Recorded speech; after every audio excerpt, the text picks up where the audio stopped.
Kamusta kayong lahat? Nandito na naman tayo sa Filipino Chill Recap. At ngayon, pag-uusapan natin ang horror drama film na tinatawag na You Should Have Left.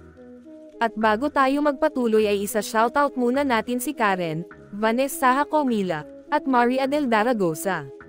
Maghanda na kayo dahil sa mga spoilers na darating. Sa simula ng pelikula, nang ibuhos niya ang isang basong tubig sa sahig, agad itong nahati sa dalawa, na nagbigay sa kanya ng kakaibang pakiramdam tungkol sa bahay. Nang sukatin niya ang loob at labas ng bahay, laking gulat niya nang matuklasan niyang mas mahaba ng 1.5 metro ang loob kaysa sa labas. Tila hindi ito posible. Ano kaya ang lihim na itinatago ng bahay na ito? Si Theo ay isang banker na minsang pinaghinalaang may kinalaman sa biglaang pagpanaw ng kanyang dating asawa. Kalaunan, pinakasalan niya ang batang at napakagandang si Susana, na naging dahilan ng lalo pang pagkasira ng kanyang reputasyon. Kahit sa pagbisita niya sa film set ni Susana, ramdam niya ang malamig na tingin ng mga tao roon. Upang makaiwas sa matinding panghuhusga ng publiko, iminungkahi ni Theo na lumipat muna sila sa probinsya habang hindi pa humuhupa ang iskandalo. Hinikayat din niya si Susana na pansamantalang magpahinga sa trabaho dahil hindi naman sila kapos sa pera. Dahil sa kanyang taos-pusong pakiusap, pumayag si Susana. Mabilis nilang naibok ang isang villa sa probinsya, umaasang magkakaroon ng tahimik at mapayapang bakasyon. Ngunit sa halip na kapayapaan, isang bangungot ang naghihintay sa kanila. Masaya ang pamilya habang bumibiyahe patungo sa kanilang destinasyon. Ngunit ang kasayahang ito ay biglang naputol nang may rumagasang sasakyan sa kanilang tabi, na labis na ikinagulat ni Susana. Isang masamang pangitain, senyales ng mga kakaibang pangyayari na magaganap. Pagdating nila sa villa, agad silang nabighani sa ganda ng paligid. Nang pumasok sila sa bahay, labis silang natuwa sa maluluwag at maliwanag na mga silid na may modernong minimalist na disenyo. Tila perpekto ang lugar para sa kanilang bakasyon. Ngunit may isang malaking problema, mahina ang signal ng cellphone sa loob ng bahay. Bigla na lang may narinig na malakas at apurahang sigaw si Theo, pero sa hindi malamang dahilan, hindi ito narinig ni Susana. Kinagabihan, bago matulog, naglalaro si Ella ng shadow puppets nang biglang lumitaw ang isang nakakakilabot na anino sa dingding. Sakto namang pumasok si Theo para batiin siya ng good night. Nang sabihin ni Ella ang tungkol sa anino, inakala ni Theo na pagod lang ito kaya hindi niya masyadong pinansin. Pagbaba niya para patayin ang mga ilaw, napansin niyang eksaktong 10:34 PM ang oras. Hindi niya inaasahan na napakaraming kwarto sa villa, kaya naging abala siya sa pagpapatay ng mga ilaw. Matapos niyang patayin ang desk lamp sa study at lumabas ng kwarto, laking gulat niya nang muling bumukas ang ilaw nang hindi niya ito pinindot. Nang makabalik siya sa kanilang silid, napansin niyang mahimbing nang natutulog si Susana, isang bagay na hindi pangkaraniwan dahil madalas itong magpuyat. Ngunit hindi niya napansin na lumipas na ang halos 5 oras, at nang tingnan ang oras, 3:12 AM na. Paano nangyari ito? May kakaibang puwersang naglalaro sa bahay na ito. Kinabukasan, nagising si Theo ng 10:46 AM at nakitang may iniwang sulat si Ella. Lumabas sila ni Susana para mag-hiking sa kabundukan. Habang naglalakad, nagtanong si Ella kay Susana kung totoo bang maraming galit sa kanyang ama. Ipinaliwanag ni Susana na dahil sa hindi magandang pagtatapos ng unang kasal ni Theo, maraming tao ang nag-akusa sa kanya ng hindi maganda, kahit na hindi ito totoo. Samantala, walang magawa si Theo kaya nagpasya siyang magsulat sa kanyang journal. Pero pagkasulat pa lang ng ilang salita, biglang nabali ang kanyang panulat. Dahil naisipan niyang bumili ng pagkain, nagtungo siya sa bayan para mamili. Sa isang tindahan, kakaiba ang kilos ng may-ari. Tinanong siya nito kung sa villa sa burol ba siya nakatira. Nang sumagot siyang oo, agad siyang tinanong kung may nangyaring kakaiba na. Nagtaka si Theo sa tanong at sinabing hindi niya alam ang ibig sabihin nito. Sunod namang tinanong ng tindero kung nakilala na niya ang may-ari ng villa. Sagot ni Theo, inirehistro lang niya ito online at hindi pa niya nakikita ang may-ari. Sa di malamang dahilan, inabot sa kanya ng tindero ang isang triangular ruler at sinabing kakailanganin niya ito. Nagtaka si Theo, pero tinanggap na lang niya ito bilang paggalang.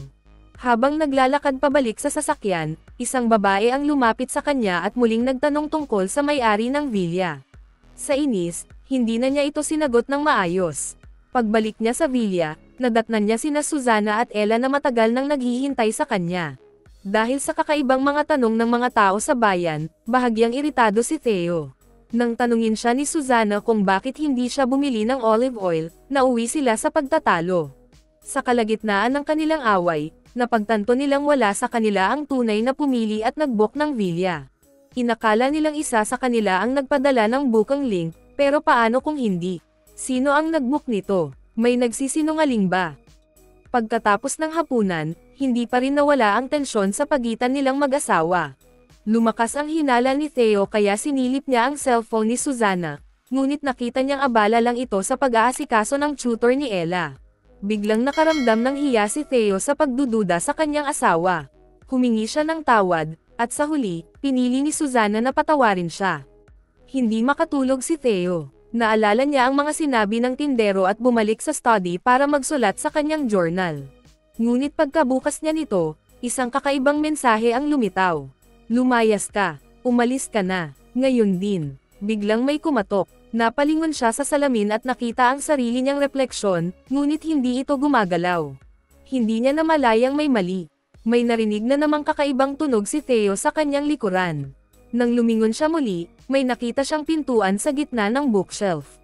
Dahan-dahan niyang binuksan ito at pumasok, laking gulat niya nang makita ang mga litrato nilang mag-anak na nagkalat sa sahig. Nabalot siya ng matinding takot.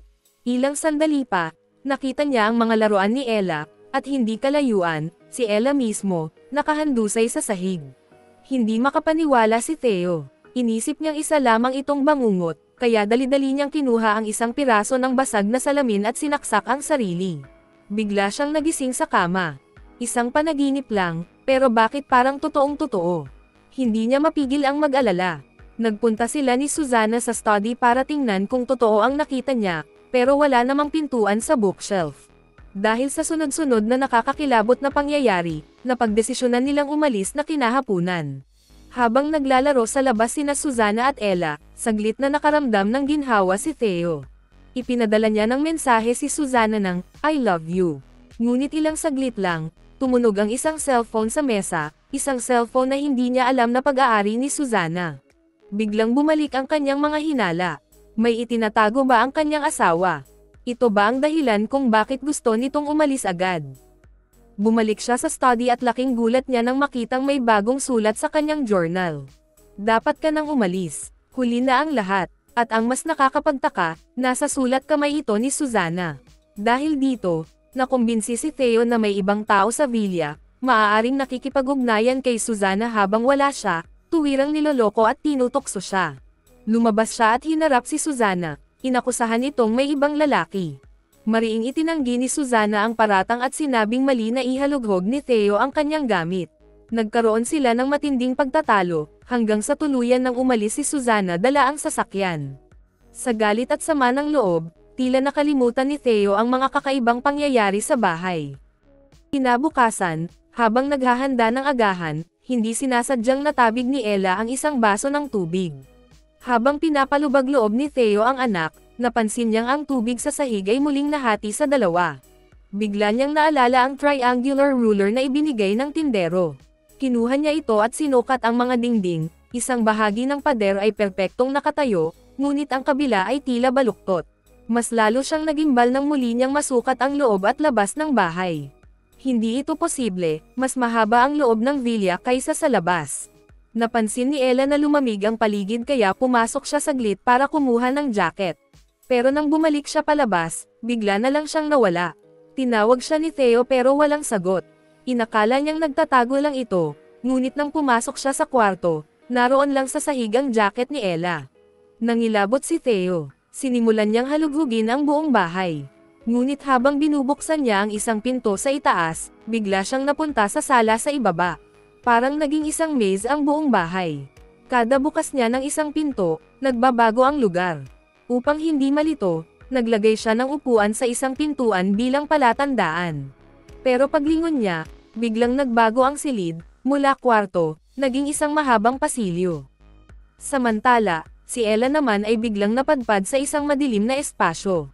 Sa kanyang likuran, may bumukas na pinto at nagtungo siya sa isang silid kung saan may bathtub sa gitna. Habang papalapit siya, may biglang gumalaw at nagpatili sa kanya. Narinig ni Theo ang sigaw ni Ella. Sinundan niya ang tunog at laking gulat niya nang makitang muling lumitaw ang pintuang nakita niya sa kanyang bangungot. Nang tumapak siya rito, agad itong sumara sa kanyang likuran. Samantala, sa loob ng misteryosong silid, isang hindi pamilyar na figure ang lumitaw sa harapan ni Ella. Hindi ka dapat naririto, bulong ng nilalang. Kasalanan ito ng tatay mo. Hindi na kayo makakalabas. Takot na takot si Ella. Napasigaw siya at tumakbo. Sa kabilang banda, pilit namang binubuksan ni Theo ang isang pinto habang naririnig ang sigaw ni Ella sa kabila. Nang tuluyan niyang mabuksan ito, bumungad sa kanya ang hagdang daan, at naroon si Ella, nanginginig sa takot.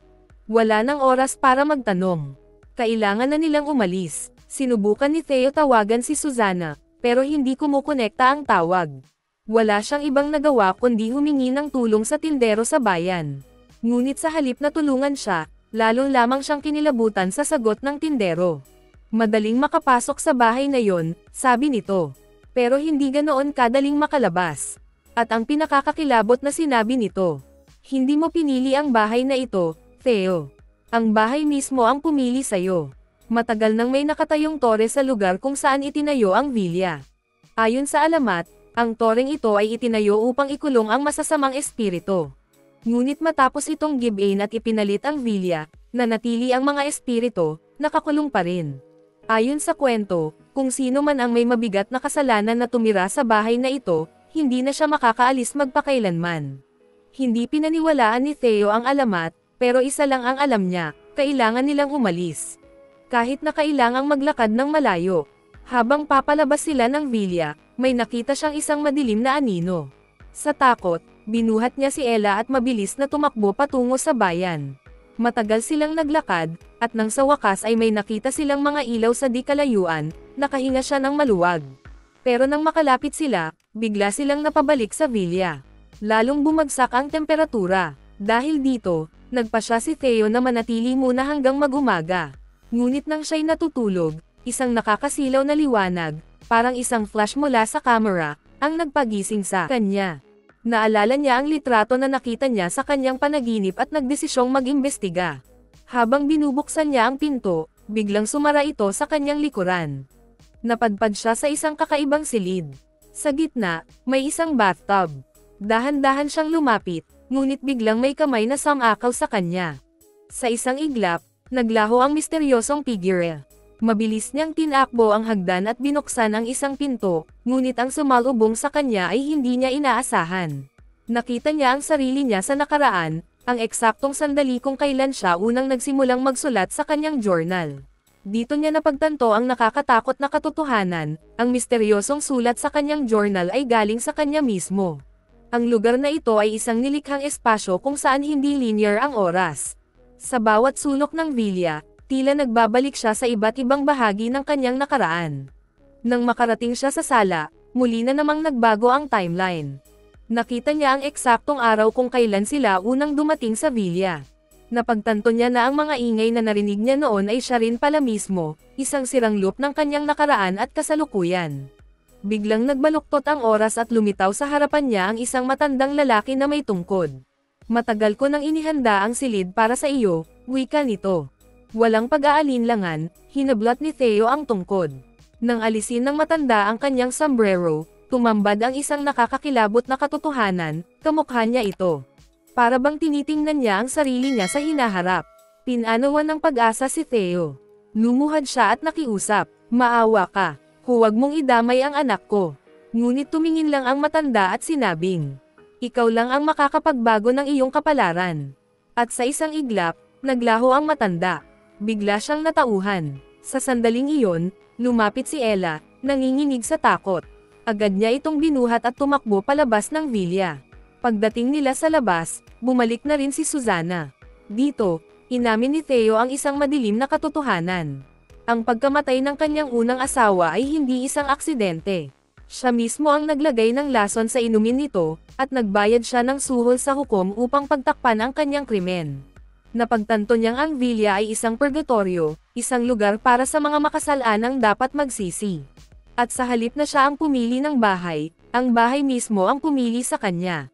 Alam niyang hindi na siya makakaalis. Nakiusap siya kay Susana, dalhin mo si Ella at umalis na kayo.